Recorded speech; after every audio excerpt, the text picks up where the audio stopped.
ہوتا ہے وہ اکثر انکار کرتا ہے کیا مرد کو بیوی کی ضرورت پوری کرنے کا کوئی گناہ نہیں ہوگا، پوری نہ کرنے کا کوئی گناہ نہیں ہوگا، اور 4 سال سے میری اولاد بھی نہیں ہے، مجھے قرآن و حدیث کا حوالہ دیں تاکہ شوہر کو دکھا سکوں، اگر مجھ سے بدکاری ہو گئی تو گناہ گار کون ہوگا۔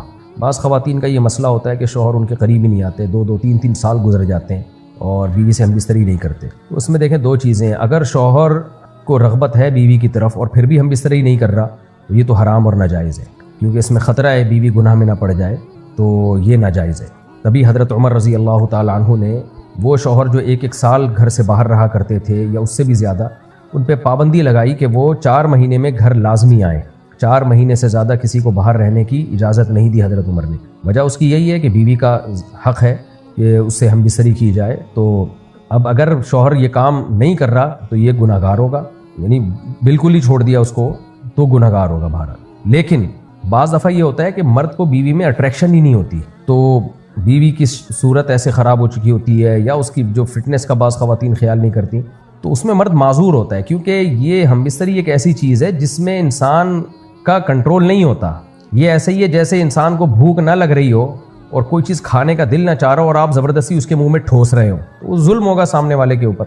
بعض دفعہ مرد کو میلان ہی نہیں ہوتا عورت کی طرف، تو ایسی صورت میں پھر شریعت یہ کہتی ہے عورت کو زنا کی اجازت تو کسی قیمت پہ نہیں ہے کہ بدکاری کرے وہ، بلکہ پھر ایسی عورت کو چاہیے کہ شوہر سے طلاق مانگ لے۔ بھئی آپ میرے قریب نہیں آتے ہو یا تو کوئی میڈیکلی آپ کے ساتھ پرابلم ہے تو بتاؤ، شیئر کرو میرے ساتھ، اس کا علاج کرو۔ اگر میڈیکلی پرابلم نہیں ہے، آج کل جو سائیکالوجسٹ ہیں وہ بھی اس کا اچھا علاج کر لیتے ہیں، یعنی مرد کو عورت کی طرف اٹریکشن نہیں ہوتی، بعض دفعہ مرد بالکل فٹ فاٹ ہوتا ہے، اس میں کوئی کمزوری ویکنس کچھ بھی نہیں ہوتی اس میں، لیکن اس کو اٹریکشن نہیں ہوتی عورت کی طرف۔ ایسے بہت سارے کیسز آتے ہیں، حالانکہ وہ فزیکلی بالکل فٹ ہوتا ہے، تو اب اٹریکشن ہی ختم ہو گئی اس کو، تو وہ کیسے جائے گا اس کے پاس؟ تو ایسی صورت میں پھر علاج کی طرف دھیان دیا جائے، عورت بھی اپنی فٹنس کا خیال کرے، اور مرد کو چاہیے وہ نفسیاتی طور پر اگر کوئی بات اس کے دماغ میں اٹک گئی ہے، اس کو مائل ہی نہیں ہو رہی طبیعت اس کی طرف، تو ڈاکٹر سے رابطہ کرے وہ۔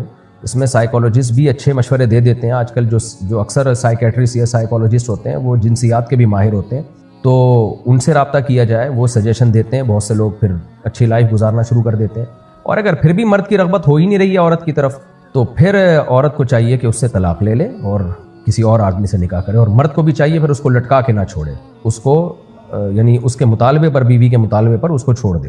اللہ تعالیٰ نے ایلا کے بارے میں حکم دیا قرآن میں ہے نا، للذین یؤلون من نسائہم تربص 4 اشہر، کہ اگر کوئی شخص قسم اٹھا لینا کہ میں بیوی سے ہم بستری نہیں کروں گا، تو قسم اٹھانے کی صورت میں 4 مہینے کے بعد عورت پہ طلاق واقع ہو جاتی ہے۔ اس کی وجہ یہ کہ شریعت پھر اس کو ظلم سمجھتی ہے کہ آپ نے 4 مہینے ہو گئے جوان بیوی کو آپ نے لٹکایا ہوا ہے، تو ظاہر عورت میں بھی جذبات ہوتے ہیں، تو اس بات کا خطرہ ہے کہ ادھر ادھر اس کی توجہ نہ جانا شروع ہو جائے، وہ گناہ سے اپنے آپ کو اس کے لیے بچانا مشکل ہو جائے گا، تو اس لیے 4 مہینے کے بعد جو ہے وہ ڈیورس واقع ہو جاتی ہے اگر کوئی قسم اٹھا لے۔ اگر قسم نہ اٹھائے تو پھر مرد پہ لازم ہے کہ عورت کے مطالبے پہ اس کو چھوڑ دے، اگر وہ اتنا طویل عرصے تک بیوی کے قریب نہیں جا رہا، تو اس صورت میں اس کو اپنے نکاح میں زبردستی رکھے گا تو گنہگار ہوگا، مجرم ہوگا۔ تو خلاصہ کلام کا یہ نکلا کہ اگر مرد جان بوجھ کر ایسا کر رہا ہے تو یہ ظلم ہے، گناہ ہے، اور مرد کو چاہیے کہ وہ اپنی زوجہ کی طرف توجہ دے۔ اگر جان کے ایسا نہیں کر رہا بلکہ وہ معذور ہے، معذوری کی پھر 2 صورتیں ہوتی ہیں، یا تو وہ نامرد ہے تو علاج کرائے نامردی کا، اور بعض دفعہ یہ ہوتا ہے نامرد نہیں ہوتا، بالکل فٹ ہوتا ہے، لیکن بیوی میں اس کو رغبت نہیں ہوتی، اس کی وجہ یہ ہے کہ بیوی میں کوئی اٹریکشن نہیں ہوتی، اس کی عمر زیادہ ہو گئی ہے، یا کیونکہ یہ سب چیزیں میڈیکلی ثابت شدہ حقیقت ہیں، اس کا اچھے یا برا ہونے سے تعلق نہیں ہے۔ تو اگر اس کی رغبت ہی ختم ہو گئی ہے تو وہ صاف طور پہ بتا دے کہ بھئی میرے بس میں نہیں ہے، تو ایسی صورت میں پھر عورت اگر طلاق کا مطالبہ کرتی ہے تو مرد کو چھوڑ دینا لازم ہے اس کو۔ باقی کسی صورت میں بھی نہ مرد کے لیے زنا کی اجازت ہے نہ عورت کے لیے کسی غیر مرد سے تعلق قائم کرنا اس بیس پہ کہ شوہر نامرد ہے یا شوہر بیوی کے پاس نہیں آتا، یہ جائز نہیں ہے۔ عورت کہیں بھی بدکاری نہیں کر سکتی، سخت گناہ گار ہوگی۔ ہاں یہ ضرور ہے کہ شوہر سے کہہ دے بھائی مجھے گناہ کا خوف ہے، آپ مجھے چھوڑ دیں، تو ایسی صورت میں شوہر کو پھر چھوڑنا پڑے گا۔ 6 سال پہلے میری منگنی ہوئی تھی، میرے سسرال والے کہہ رہے تھے کہ ابھی 1 سال اور انتظار کرو، کیا میں کسی اور لڑکی سے چھپ کے نکاح کر سکتا ہوں جبکہ میں نے اس کو یہ بتایا ہوا ہے کہ میرا نکاح ہو چکا ہے؟ اچھا، پچھلے والے مسئلے میں ایک بات یہ بھی ہے کہ بعض دفعہ یہ ہوتا ہے کہ مرد عورت کے قریب نہیں آتا بیوی کے، اس میں رغبت ہی نہیں ہوتی بیوی میں اس کو، اور عورت جو ہے وہ کہتی ہے کہ بھئی میں طلاق اگر لیتی ہوں تو میرے بچے رول جائیں گے، تو میں اسی مرد کے ساتھ رہتی ہوں، تو اب یہ شوہر بھی نہیں آ رہا تو کیا کروں میں؟ تو پھر اب آپ کے پاس صبر کے علاوہ کوئی اور راستہ نہیں، یعنی یہ کوئی عذر نہیں ہے کہ مرد یا عورت کے لیے یہ زنا کی اجازت ہو جائے، کیونکہ ایسے کیسز بھی آئے ہیں ہمارے پاس کہ خاتون کہہ رہی ہیں 2 سال سے میرا شوہر میرے قریب ہی نہیں آیا ہے، تو اب غیر مردوں میں دلچسپی لیتی ہوں میں، تو میں ان خواتین سے کہتا ہوں بھائی آپ طلاق لے کے کہیں اور شادی کرو. کہہ رہی ہم طلاق لوں گی تو بچے رل جائیں گے اور کوئی بندہ شادی بھی نہیں کرتا آج کل. تو یہ خوب سمجھ لیں یہ کوئی عذر نہیں ہے آپ کے لیے کہ آپ غیر مردوں میں دلچسپی لینا شروع کر دیں کہ بھی میرا میاں جو ہے مجھے لفٹ نہیں کراتا تو میں ادھر ادھر منہ مارنا شروع کر دوں. حرام حرام ہی ہے. تو آپ کے پاس یا تو ڈیورس لیں کہیں اور شادی کریں یا پھر صبر کے ساتھ اسی کے ساتھ زندگی گزاریں اور اپنی عفت اور پاک دامنی کی حفاظت کریں. 6 سال پہلے میری منگنی ہوئی تھی. میرے سسرال والے کہہ رہے ہیں کہ ابھی 1 سال اور انتظار کرو. کیا میں کسی اور لڑکی سے چھپ کے نکاح کر سکتا ہوں جبکہ میں نے اس کو یہ بتایا ہوا ہے کہ میرا نکاح ہو چکا ہے مگر رخصتی نہیں ہوئی ہے اور پھر بھی وہ مجھ سے نکاح کرنے پر راضی ہے لیکن نہ اس کے نہ میرے گھر والے دوسری شادی کرنے پر راضی ہیں. اگر ہم چھپ کے بغیر ولی کے عدالت کے ذریعے نکاح کریں تو کیا یہ نکاح ہو جائے گا؟ یہ چھپن چھپائی کے میں بالکل قائل نہیں ہوں. اس میں لڑکیوں کو الو بنایا جاتا ہے. عدالت میں جا کے لڑکے لڑکی سے نکاح کرتے ہیں. لڑکی کے ماں باپ انوالو نہیں ہوتے اور کیونکہ اب ماں باپ انوالو نہیں ہوتے تو لڑکی تو اس وقت جوش میں ہوتی ہے. 4 5 6 8 10 دن میں مرد کا جوش ٹھنڈا ہو جاتا ہے. اس کے بعد وہ اس کو بوجھ سمجھتا ہے, لٹکا دیتا ہے, طلاق دے دیتا ہے اور بعض دفعہ لٹکا کے چھوڑ دیتا ہے اس کو. تو میں کبھی بھی مشورہ نہیں دوں گا کسی لڑکی کو بھگا کے ولی کی اجازت کے بغیر آپ کورٹ میں نکاح کریں. تو اور خاص طور پہ جب جہاں آپ کی شادی ہوئی بھی ہے وہ جب بیٹی کو رخصت کریں گے تو آپ کو کنوارا سمجھ کے کریں گے تو یہ بھی ان کے ساتھ بھی دھوکہ ہوگا. وہ تو یہ سمجھ رہے ہیں کہ آپ کنوارے ہو. تو یا تو ان کو بتا دیں. اس کا آسان حل یہی ہے, ان کو بول دیں بھائی 1 سال میں انتظار نہیں کر سکتا, میرے لیے برائی سے بچنا مشکل ہے. یہ نہ بولیں برائی سے بچنا مشکل ہے, بس ویسے ہی بول دیں کہ میں 1 سال انتظار نہیں کر سکتا تو مجھے اس دوران اگر کوئی مل گیا تو میں نکاح کر لوں. تو منگنی توڑ دیں گے. ان کی مرضی, انسان کے بچے ہوں گے تو بھیج دیں گے اپنی بیٹی کو کہ بھائی ایک اچھا رشتہ ہمارے ہاتھ سے جا رہا ہے. اگر انسان کے بچے نہیں ہوں گے جیسے کہ آج کل بہت ہی کم ہوتے ہیں سوائے ان لوگوں کے جو میرا پروگرام سن رہے ہیں, تو جلدی رخصتی کر دیں گے اگر انسان ہوں گے. نہیں ہوں گے تو پھر لیکن یہ جو بھگانا اور عدالت میں جا کے چھپ کے نکاح کرنا اور آپ کی جو منکوحہ ہے یا جو منگیتر ہے وہ یہ سمجھتی رہے کہ کوئی اور لڑکی آپ کی زندگی میں نہیں ہے, تو یہ سب پھر دھوکے میں آئے گی یہ سب چیزیں اور ہمیشہ کے لیے آپ پہ اعتماد ختم ہوگا اور اس لڑکی کا بھی بیڑا غرق ہو جائے گا جس کو آپ بھگا کے کورٹ میں شادی کریں گے اس سے. اس کا بھی بیڑا غرق ہو جائے کیونکہ آپ نے اس کو بھی بعد میں چھوڑنا ہے. ابھی تو آپ کہہ رہے ہوں گے نہیں میں بڑا با وفا ہوں, میرے سامنے بہت کیس آئے ہیں. بھائی مرد ارینج میرج ہی میں وفا کرتا ہے 99%. 1% ہوتے ہیں جو شیر کے بچے ہوتے ہیں وہ کہتے ہیں ایسی کی تیسی, جب شادی کی ہے تو وفا کر کے دکھائیں گے. لیکن زیادہ تر مرد کیا کرتے ہیں, خاندان انوالو ہوتا نہیں لڑکی کا, وہ بیچاری معصوم ہوتی ہے, لارے رپے دے کے اس بڑی بڑی باتیں کرتے ہیں. اس وقت ان کے ارادے بھی ہوتے ہیں کہ میں رکھوں گا اور میں اس کے لیے آسمان سے ستارے توڑ کے لاؤں گا. اس وقت ان کے دل میں بھی یہی ہوتا ہے کہ ناسا سے رابطہ کروں گا, راکٹ میں جاؤں گا انشاءاللہ, ولیمہ چاند پہ کروں گا. یہ دل میں بھی ہوتا ہے, جھوٹ نہیں بول رہے ہوتے. لیکن جب دل بھر جاتا ہے نا, اپنی ڈیزائرز پوری ہو جاتی ہیں اور جب ذمہ داریاں آتی ہیں تو وہ لڑکی بوجھ لگنے لگتی ہے. پھر پہلی والی بیوی بھی دباؤ ڈالتی ہے, وہ سسرال دباؤ ڈالے گا آپ کے اوپر, ابے تم نے یہ کیا ہے. تو اتنا دباؤ آئے گا کہ پھر آپ اس کو چھوڑیں گے یا بوجھ سمجھنا شروع کر دیں گے. نہیں بھی چھوڑا نا, آپ بولیں گے یار کس عذاب میں ڈال دیا میں نے. یہ کام نہ کریں. اور جو آپ سے چھپ کے بھاگنے والی ہے آپ کے ساتھ, اس کو بھی میں کہہ رہا ہوں انسان کی بچی بن جا, اور یہ بیڑا غرق کر دیں گے بھائی صاحب ایسے لوگ. اسپیسیفک ان کے بارے میں نہیں میں کہہ رہا, لیکن ایسا ہوتا ہے. لڑکیوں کا بیڑا غرق ہوتا ہے جب وہ گھروں سے بھاگ کے شادی کرتے ہیں. اللہ ماشاء اللہ کچھ کیس ہوتے ہیں وہ ہوتے ہیں جن میں باپ ظالم ہو, جتنے بھی لڑکی کے اولیاء ہوں وہ ظالم ہوں. بعض علاقوں میں ایسا ہوتا ہے بیٹیاں بیچ رہے ہوتے ہیں باپ, تو وہاں تو پھر ہم خود ترغیب دیتے ہیں بھائی کورٹ میں جا کے شادی کرو. لیکن نارملی اس کی کبھی بھی اس کو اپریشیٹ نہیں کیا جاتا. چاہے ہمارے نظریے ٹھیک ہو جائیں, عقیدے ٹھیک ہو جائیں, تو میرا خیال ہے یہ کوئی ٹینشن کی بات نہیں ہے. تو اللہ نے فرمایا پانی سے پیدا کیا ہم نے. یہاں میں اکثر ایک بات بار بار کہتا ہوں, اللہ ہمیں ہماری اوقات کیوں یاد دلا رہا ہے. ایک وجہ تو یہ ہے کہ ہم تکبر نہ کریں, دوسری ایک وجہ یہ بھی ہے کہ یہ جو بار بار ہم کہتے ہیں نا دوبارہ کیسے پیدا ہوں گے, دوبارہ کون پیدا کرے گا, تو اللہ بتاتے ہیں کہ تمہاری اوقات کیا ہے. تم پانی سے بنے ہو, بنانے والے پہ اعتراض کر رہے کہ وہ دوبارہ کیسے بنائے گا. یہ بالکل ایسے ہی ہے جیسے کوئی سائنٹسٹ ایک بڑی زبردست چیز ایجاد کرے. کسی سائنٹسٹ نے ایک بہت زبردست مشین ایجاد کی ہے جو سارے کام کر رہی ہے, اور ایک ٹماٹر والا کہے کہ ابے یہ والی مشین کون ایجاد کر سکتا ہے. تو سائنٹسٹ کہے گا بھائی تیری اوقات کیا ہے, تجھے کیا پتا میرے کمالات. تو ریڑھی لگاتا ہے, ٹماٹر بیچتا ہے, تجھے سائنس کا نہیں پتا, تجھے ایجوکیشن کا نہیں پتا, تجھے کمالات کا نہیں پتا, تو چھوڑ, تو یہ تیری یہ فیلڈ نہیں ہے. بالکل یہی انداز ہے اللہ تعالیٰ کا.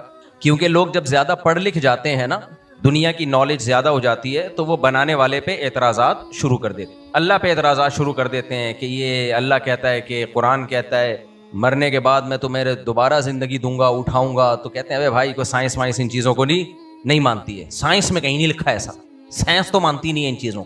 سائنس تو ایکچولی کہتی ہے کہ یہ پروسیس ہوا تھا اور پھر یہ اس پروسیس کے تحت ہم بنے ہیں, ایوالو ہوئے ہیں, اور ارتقاء کے نتیجے میں آج یہ دنیا وجود میں آئی ہے. لیکن مولوی نہیں مانیں گے, مولویوں کو سائنس کا کچھ پتا ہے ہی نہیں. یہی کہتے ہیں نا لوگ, فرحوا بما عندهم من العلم. اللہ قرآن میں کہتا ہے کہ پہلے جب پیغمبر آئے قوموں کو انہوں نے دعوت دی.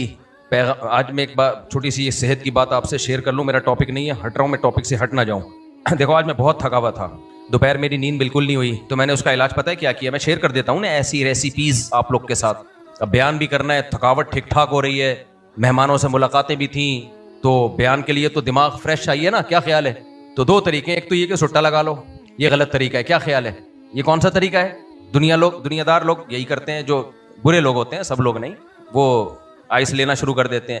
ایک طریقہ کیا ہے, میں نے اپنے بیٹے کو بھیجا جا بازار سے برف لے کر آ, وہ اتنا بڑا برف کا پیس لے کر آیا. اب میں آپ کو بتا رہا ہوں, ابھی میں فریش لگ رہا ہوں کہ نہیں لگ رہا, کہیں سے بھی تھکاوٹ نہیں ہے, اور 2-4 گھنٹے اسپیڈ کے ساتھ بول سکتا ہوں میں. تو میں نے تھکاوٹ ایسے دور کی ہے کہ میں نے اس کو بولا برف لے کر آ. گھر والوں کو پتا ہے یہ الٹے کام کرنے میں سب سے بڑا الٹا کام تو 4 شادیاں ہیں نا, اس کے بعد کیا رہ گیا؟ اب اس کے بعد کیا بدنامی کا خوف یار. جب یہ الٹا کام کر لیا تو آپ کانفیڈنس ہے کہ سارے الٹے کام آپ کر سکتے, جس کو دنیا الٹا سمجھ رہی ہے حقیقت میں وہ الٹے کام نہیں ہے. تو میں نے اس کو بھیجا جا برف لے کر آ بھائی, اتنی برف لے کر آیا, میں نے اس کو برف کو ڈال دیا بالٹی میں, اور اس میں پانی بھرا, اس کو چل ٹھنڈا جسے کہتے ہیں نا, کتنا ٹھنڈا, بس 0 کے قریب, جتنا کر سکتا تھا میں ٹھنڈا, اس سے میں نہایا. پہلے میں سمپل پانی سے نہایا تاکہ باڈی ایک دم ٹھنڈی نہ پہ جائے نا, کہیں ایسا نہ ہو کہ ٹھنڈی پہ گئی. تو پہلے سمپل پانی سے نہایا, اس کے بعد پھر بیٹھ کے وہ بکے بھر کے اپنے اوپر ڈالے اس پانی کے. وہ اتنا ٹھنڈا تھا کہ اگر ایک دفعہ آدمی ڈالے نا ہل جائے وہ اچھی طریقے سے, ایسا لگے جھٹکا لگا ہے اس کو. تو وہ پانی میں نے اپنے اوپر ڈالا ہے اور بالکل ہلا دیا اپنے آپ, ڈالتا رہا 5 منٹ تک بکے بھر کے. اتنا یخ کے ہوتا ہے نا پہلا جو مگا ہے, آپ کو پتا ہے ہلا دیتا ہے نا, اگرچہ ابھی سردیاں نہیں ہے لیکن وہ پانی بہت ٹھنڈا ہو گئی ہے, وہ میں ڈالتا رہا تھوڑی. اس سے کیا ہوتا ہے, باڈی کی ساری ہیٹ نکل جاتی. اس کے بعد میں نے اپنے آپ کو صاف کیا اور فٹ فاٹ فریش, ساری تھکاوٹ ایک طرف ہو گئی. تو گورے یہ کرتے ہیں, گورے وہ کرتے ہیں کہ ٹب میں ٹھنڈا پانی ڈال کے اس میں لیٹ جاتے ہیں. 6 ڈگری ٹیمپریچر ہوتا ہے, بعض دفعہ تو 0 ہوتا ہے. 0 پہ تو برف جمنی چاہیے نا, لیکن وہ اس کو چلا دیتے ہیں, پانی چل رہا ہوتا ہے تو جمتا نہیں, 0 پہ لیٹ جاتے ہیں ہو جاتے. لیکن آپ یہ حرکت نہ کریں, ایسا نہ ہو کہ پھر مردے کو غسل دینے کے لیے پھر اسی پانی میں آپ کو ڈال کے نکال دیا جائے کہ ٹہل تو گیا ہی ہے تو اسی میں ایک ڈبکی اور لگا لے تاکہ غسل کی سنت بھی پوری ہو جائے. لیکن خود اپنی باڈی کے حساب سے اس کو دیکھ لیں کہ کتنا برداشت کر سکتے ہیں. لیکن خوب یاد رکھو, باڈی آرام سے فریش نہیں ہوتی, تھکا کے فریش ہوتی. ہاں جو نیند ہے نا وہ تو ایک نیچرل طریقہ ہے, وہ تو گہری نیند وہ تو ضروری ہے. لیکن ہم جو ہر وقت تھکے رہتے ہیں نا, یہ اس لیے نہیں کہ ہماری نیندیں پوری نہیں ہو رہی ہیں. پاکستان میں اگر کوئی یہ کہتا ہے نا کہ اس کی نیند پوری نہیں ہو رہی تو واجب الجماعت ہے, کیونکہ پاکستانیوں کا کام ہی کیا ہے, سونا. ہاں یہ کہو رات کو جلدی نہیں سوتے, لیکن جو سوتے ہیں تو گدھے گھوڑے بیچ کے سوتے ہی رہتے ہیں. ہماری تو پوری قوم سو رہی ہے, پھر بھی تھکے ہوں گے کہ نہیں ہوں گے بھائی. باڈی فریش ہوتی ہے اپنے آپ کو ٹف ٹائم دینے سے. جیسے آپ صبح جاگنگ کرتے ہو تو تھکنا چاہیے نا آپ کو, لیکن فریش ہو جاتے ہیں. صبح جاگنگ سے دن کا آغاز کرو, سارا دن اچھا گزرے گا آپ کا. حالانکہ آپ نے اپنے آپ کو صبح تھکا دیا ہے. صبح جم جاؤ, ہونا تو چاہیے سارا دن تھکے نا, دماغ تھکا نہیں ہوگا, باڈی تھکی ہوگی, دماغ نہیں تھکے گا, دماغ فریش ہوگا. تو باڈی کو تھکانے سے دماغ کیا ہوتا ہے, فریش. تو اس لیے سستی چھوڑ دو. مجھے بہت غصہ آتا ہے سست لوگوں کا, جہاں تذکرہ آنا شروع ہوتا ہے. ہماری قوم میں سستی بہت زیادہ ہے میرے بھائی, بہت بری حرکت ہے. اللہ کو سست لوگ پسند نہیں ہے. سست آدمی دنیا میں کسی کام کا نہیں ہوتا. دین پہ بوجھ ہوتا ہے, اسلام کو بدنام کرتا ہے, دینداروں کو بدنام کرتا ہے, داڑھی کو بدنام کرتا ہے, ٹوپی کو بدنام کرتا ہے. صحیح ہے, کیونکہ لوگ کہتے ہیں دیکھو یہ داڑھی ٹوپی والا کسی کام کا نہیں ہے.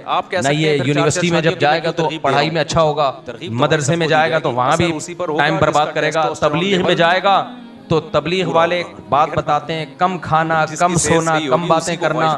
یہ کیا کرے گا, کم کے بیچ میں الف ڈال دے گا. کام کھانا, کام سونا اور کام باتیں کرنا. میں نے دیکھا ہے تبلیغ میں جو سست لوگ نکلتے ہیں تبلیغ کو بدنام کرتے ہیں, سوتے رہتے ہیں پڑے ہوئے. تعلیم ہو رہی ہوگی, اس میں سو رہا ہوگا, گشت کے دوران ایسا لگ رہا ہوگا جیسے پولیس نے اس کو بھیجا کسی کام سے. تبلیغ میں بھی 2 طرح کے لوگ ہوتے ہیں, ایکٹیو لوگ ہوتے ہیں, جب گشت کرتے ہیں نکلتے ہیں ان کی ایک فکر ہوتی ہے یار ہم نے کسی طرح لوگوں کو اللہ کی راہ میں نکالنا ہے. ہمیں یاد ہے بچپن میں تبلیغی جماعتیں آتی تھیں, 3 دن جماعت ٹھہرتی تھی, پورے محلے کو ہلا کے جاتی تھی. وہ لگتا تھا کوئی جماعت آ کے ٹھہری ہے، اور اگر سست لوگوں کی جماعت آ جائے، پڑے ہوئے ہوں گے، صبح پھر اٹھیں گے، پھر وہ ایک روٹین کے تحت ایک فارمیلٹی پوری کریں گے اور ٹائم پورا ہوا اور پتلی گلی سے نکل گئے. تو چست آدمی ہمیشہ ہر جگہ کامیاب، سست صرف ایک جگہ کامیاب ہوا ہے. پھر تو روک سکتی ہے شوہر کو، انڈیا میں ایک جہاز کریش ہوا تھا، ایک سست خاتون لیٹ پہنچی تھی نہ کوئی ایئرپورٹ، مینسز ہیں، تو پھر عورت اگر روکتی ظاہر ہے تو سست یہ ہوگی مرد نا پہ جو ظلم لیٹ ہے. پہنچ رہی ہے، وہ بچ گئی. تو اللہ کی مردوں کے حقوق کی بعض دفعہ سست لوگ کامیاب ہو جاتے ہیں، چست ناکام ہو جاتے ہیں. جو ٹائم پہ پہنچ گیا وہ جہاز گرا وہ بھی